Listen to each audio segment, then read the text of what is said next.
¿Qué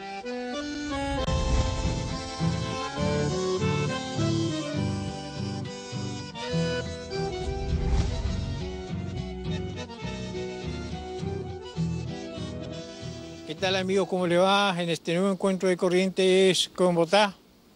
La producción de Corrientes y el centro y el norte argentino está en Corrientes con Bogotá. Por eso siempre es mucho más. Lo invitamos a compartir este programa. Nosotros hablamos de registros genealógicos para la producción en el centro y el norte argentino. Hablamos con Emma Urdangarín Penso del comportamiento y el trabajo en cada raza. Hola Tony, buenas tardes, ¿cómo estás? Bueno, muy contento de verte después de mucho tiempo, naturalmente. El tiempo que pasó no fue el más lindo de todos. Sí, bueno, siempre aprendemos, ¿no? De todo hay que sacar lo positivo y lo que uno aprende y también lo que fue negativo, aprender de ello, ¿no? El trabajo tuyo que es... ¿Lo seguís haciendo? ¿En qué forma? Seguramente mucho más adelantado. Sí, yo me dedico a registros genealógicos hace 15 años o más, tal vez, ya perdí la cuenta. Trabajo con cabañas de bovinos de diferentes razas y también de equinos de diferentes razas. Soy como la que le va a poner la parte de respaldo al trabajo que hacen todas las cabañas todos los días, ¿no?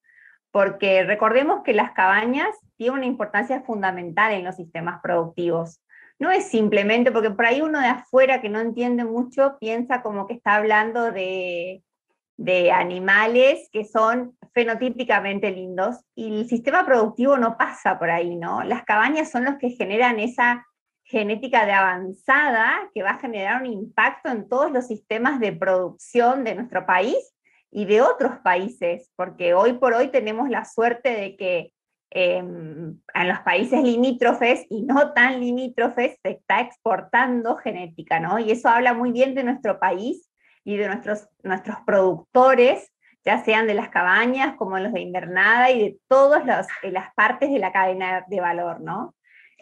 Por ejemplo, en caballos también es fundamental, porque el caballo es la herramienta de trabajo de todos los sistemas de producción, ¿no? Entonces, hoy un caballo montado es, no te digo una reliquia, pero es algo fundamental, ¿no es cierto? Indudablemente que sí. Hay novedades, hay cosas nuevas. Siempre, como te dije hace un rato, buscando nuevos desafíos que avalen el trabajo diario, ¿no es cierto? Porque todos los avances que van, desde la asociación, los socios, a los criadores, se van estableciendo, lo que buscan es consolidar, ¿no? Y dar certeza a esa raza que se está promoviendo.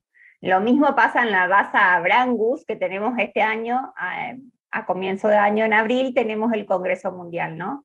Todo lo que van trabajando las asociaciones, que recordemos que las asociaciones están formadas por socios, que los socios son criadores. Entonces ellos mismos son los que van tratando de mejorar su propia producción para ofrecer al mercado animales que tengan una genética superior y con mucha información que respalde, ¿no? La evaluación de la carcasa, del área de ojo de bife, del espesor de grasa dorsal, es una información muy valiosa porque es el corte de mayor valor. Entonces, utilizar reproductores que tengan un mayor área de ojo de bife es algo que da un valor agregado, ¿no? Todo lo que se busca es consolidar lo que ya tenemos y a su vez qué más le podemos ofrecer, qué más podemos dar y cómo podemos demostrar que eso da ese valor agregado.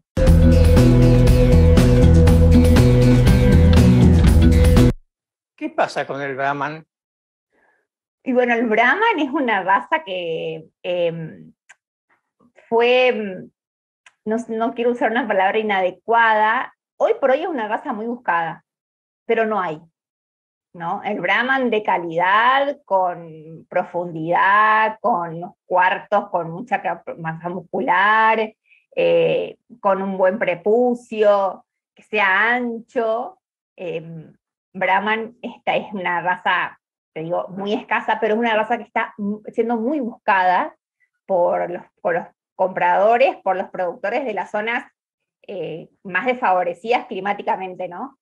Entonces, en algunos casos, algunas cabañas están empezando a volcarse a producir algo de Brahman, porque es una raza que es muy necesaria para nuestro país, que se ha dejado de lado y cayó muchísimo su producción, y al caer su producción, por supuesto, su genética y su producción carnicera, ¿no?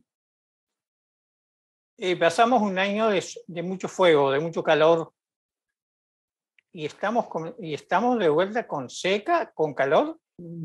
Las razas sintéticas, que son el Brasfor y el Brangus, lo que usan es la rusticidad del Brahman con la precocidad y la producción carnicera que tienen las razas, las Hereford y Angus, ¿no? Por eso es que se hacen esas razas sintéticas. Pero claramente, más allá de los focos de incendio, tenemos escasez de agua, escasez hídrica, que a su vez se traduce en que no hay producción de pasto. Entonces, los animales tienen que subsistir con menor cantidad de forraje, ni hablar de calidad de forraje, ¿no? Comen lo que hay, y en muchos lugares el problema más grave es que no tienen aguadas, ¿no? Todos sabemos que uno puede cierto tiempo mantenerse con poca alimentación, pero no sin agua. Entonces, ahí está el problema gravísimo que genera la escasez de agua. Que si bien muchos productores ya el año pasado se han volcado hacia la inversión en bombas solares y demás, porque recordemos que en la mayoría de nuestro sistema de producción no hay energía eléctrica, pero en muchos lugares todavía hoy no, el mayor problema es que no tienen agua de bebida, ¿no? Y los incendios es algo tremendo, y hay empresas, incluso hay empresas que han invertido muchísimo en tecnología para prevención de incendios para este año, porque ya se sabía que iba a ser peor que el año pasado. Hacia usado, le dicen la gente, comúnmente dicen hacia usado. Ahora, es difícil llegar a esa palabra hacia usado o lograr, digamos, y mucho el tiempo que necesitamos para eso. Que depende, Tony, mucho del objetivo de producción de cada productor, ¿no? Qué sé yo, por ejemplo, vayamos a un ejemplo que todos vemos, que son las exposiciones, ¿no?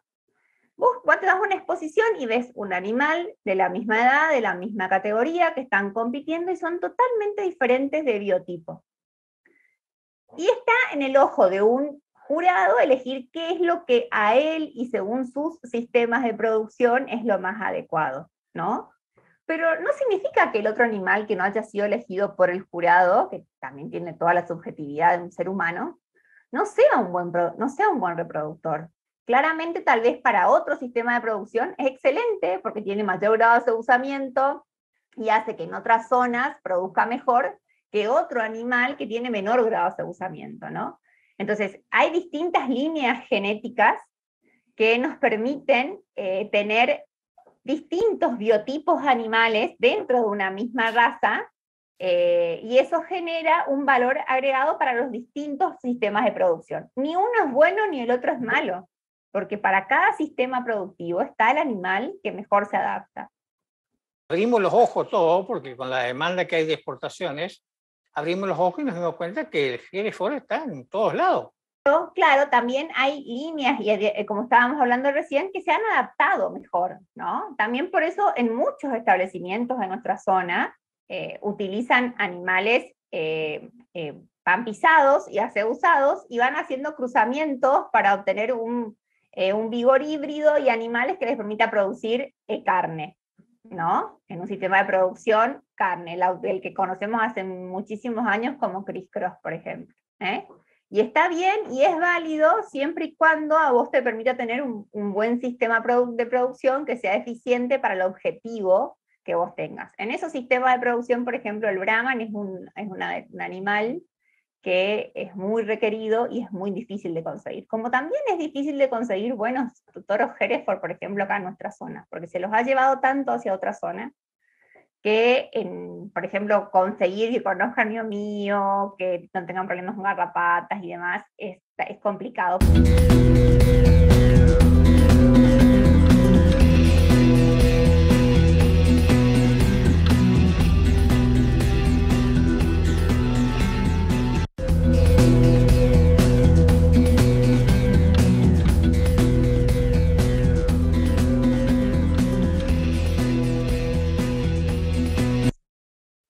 Ahora, saliendo de ahí, ingresando a inseminación artificial, in vitro, embriones y algo más, dijiste vos.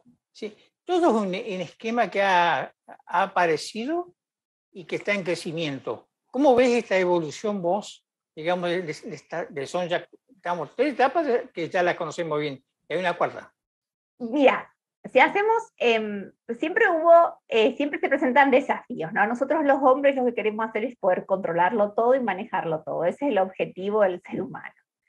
La inseminación artificial nace como una forma de poder expandir genética de los machos superiores, ¿no? Ese fue el objetivo de la inseminación artificial, que se ha logrado de una forma fantástica, teniendo en cuenta todas las cuestiones que son inherentes a la inseminación artificial, que hacen que sea un sistema de reproducción válido, exitoso, para diseminar material genético del macho, del toro.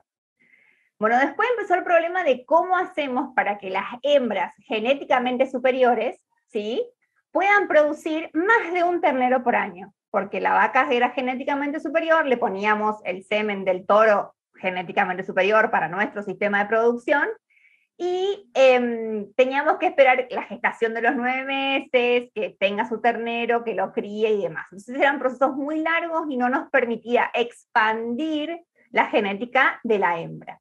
Entonces se empezó a trabajar en todo lo que es transferencia embrionaria, ¿no? Bueno, que con todas sus pros y sus contras, pero ha permitido que hembras superiores den más de una cría por año. Pero como no era suficiente y como los resultados eran muy variables y había muchas veces que se hacía mucho trabajo, porque toda esta genética de avanzada lleva mucho trabajo por detrás, entonces, y a su vez los resultados por ahí no eran lo que uno esperaba. ¿En qué sentido? Todas las tecnologías reproductivas nunca van a tener el mismo resultado que un servicio natural, pero genéticamente tienen un resultado superlativo.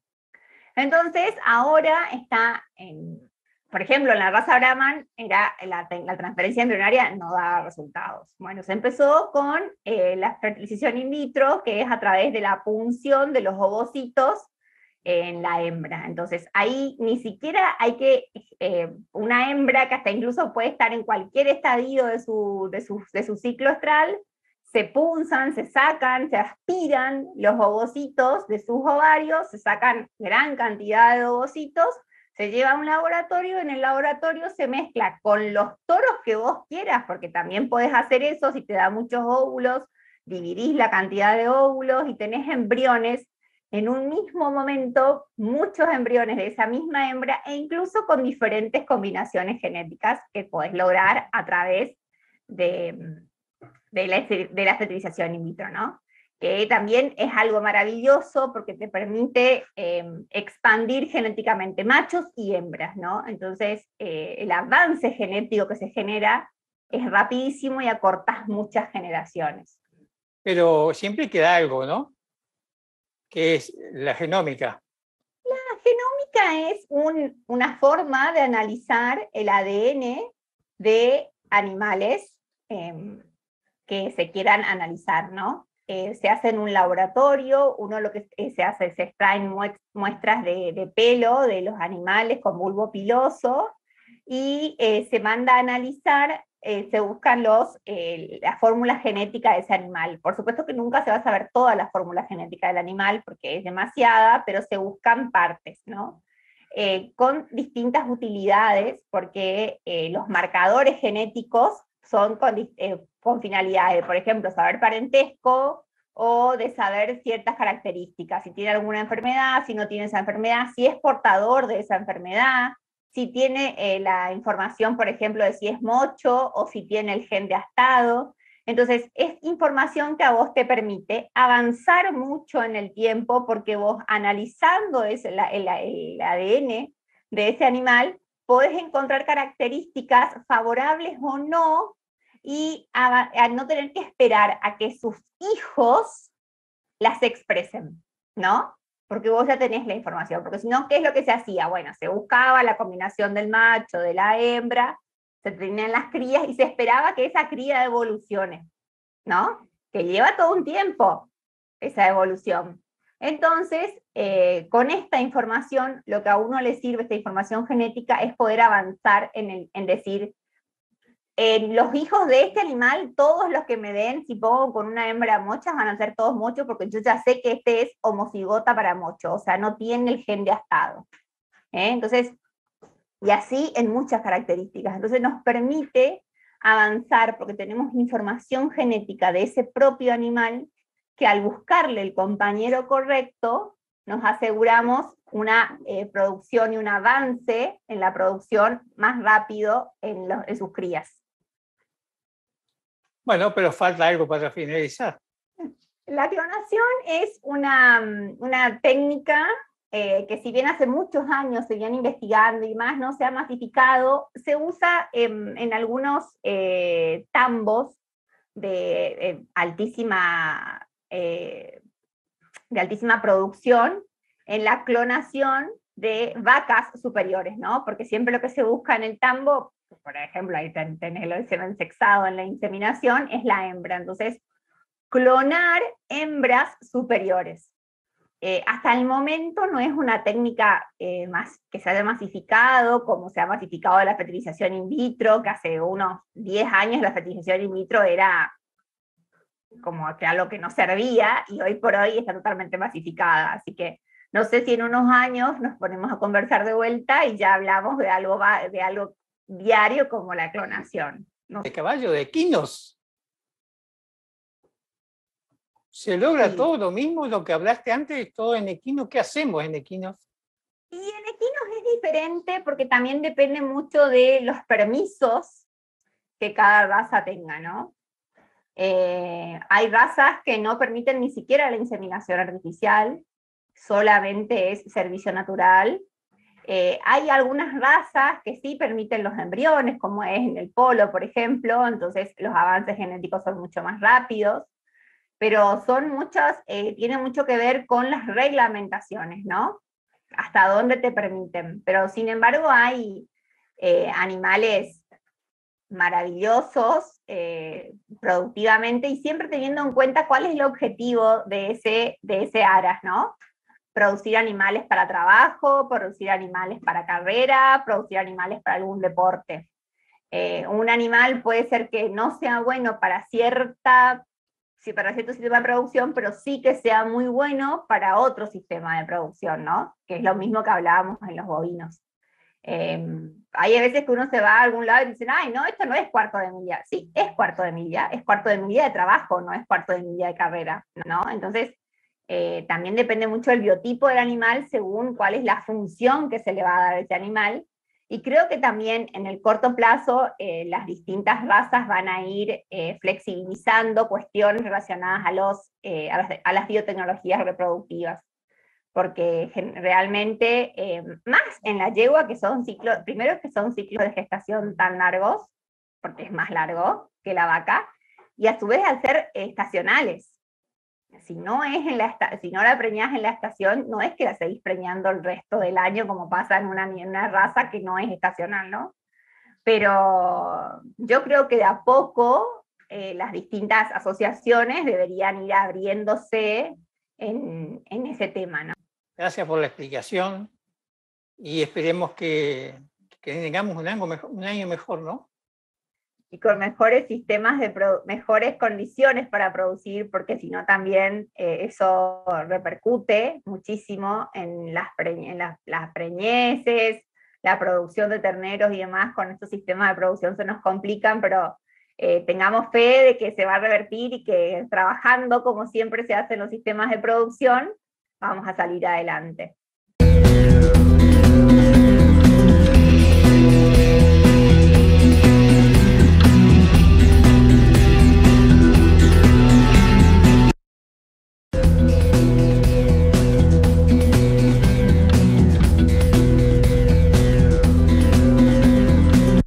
con Horacio Lavalle. ¿Cuántos años al lado de la Gerefón? 40 años, fácil, un poco más. Toda una vida. ¿Y cuántos grandes campeones también? 18, 19 en Palermo. Y en otras exposiciones, 80 más o menos. ¿Cuál es el trabajo que hay atrás de los grandes campeones? Es un trabajo muy largo, de mucho tiempo y de mucho trabajo y de mucha dedicación. Empieza con la elección del toro que uno va a usar sobre una determinada vaca, para lo cual hay que conocer la vaca, conocer su producción, conocer el toro y su producción, y hoy además conocer los números, los datos que permiten predecir mejor su producción.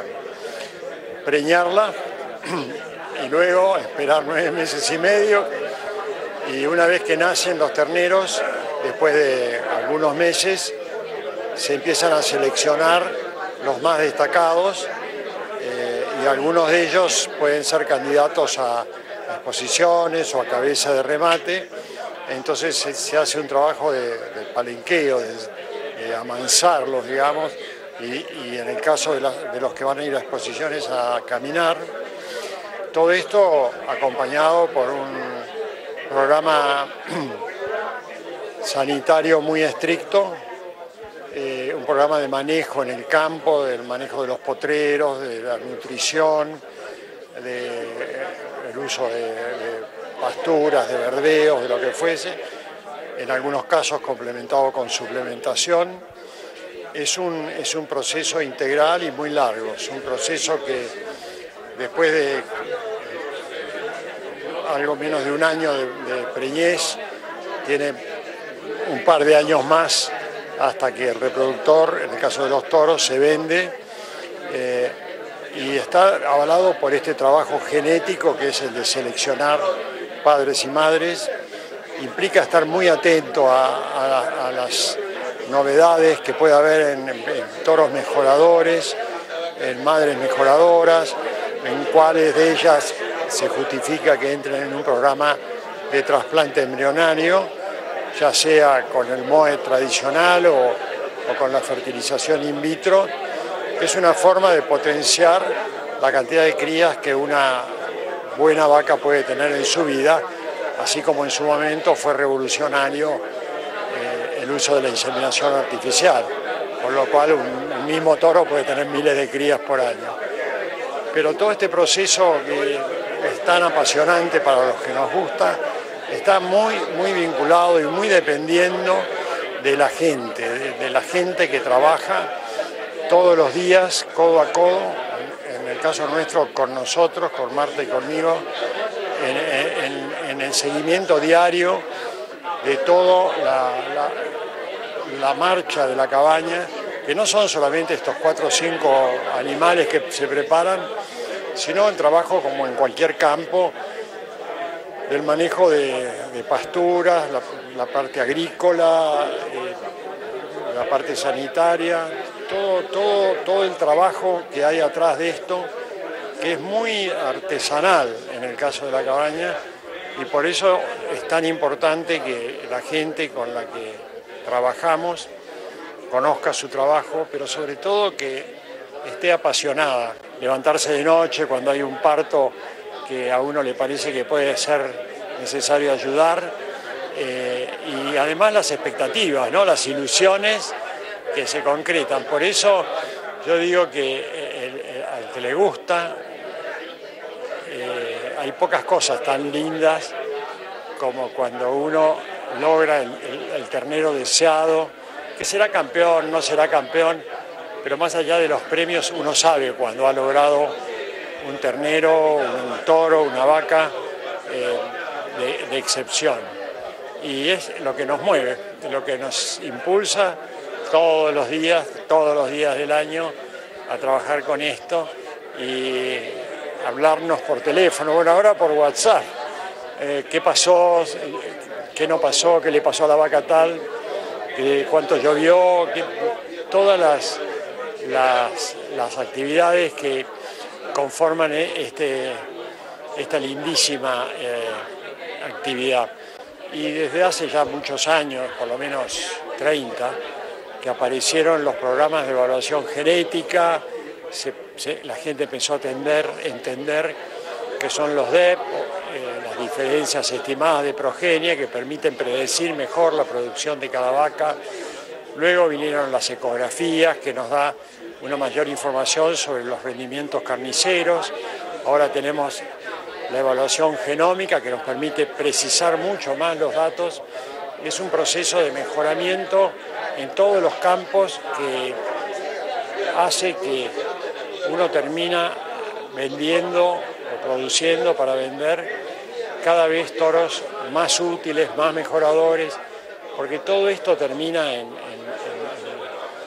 el criador que compra un toro mejorador para echarle a sus vacas de rodeo general, producir vaquillonas de reposición y novillos, y nosotros en las cabañas tenemos la responsabilidad de darle mejores reproductores con mejor información y que realmente sean para él un progreso que lo mida en número de terneros, en mejoramiento de los pesos, al destete, en mejoramiento de la leche materna, en no tener problemas de parto. Tiene que comprar un reproductor con esa tranquilidad.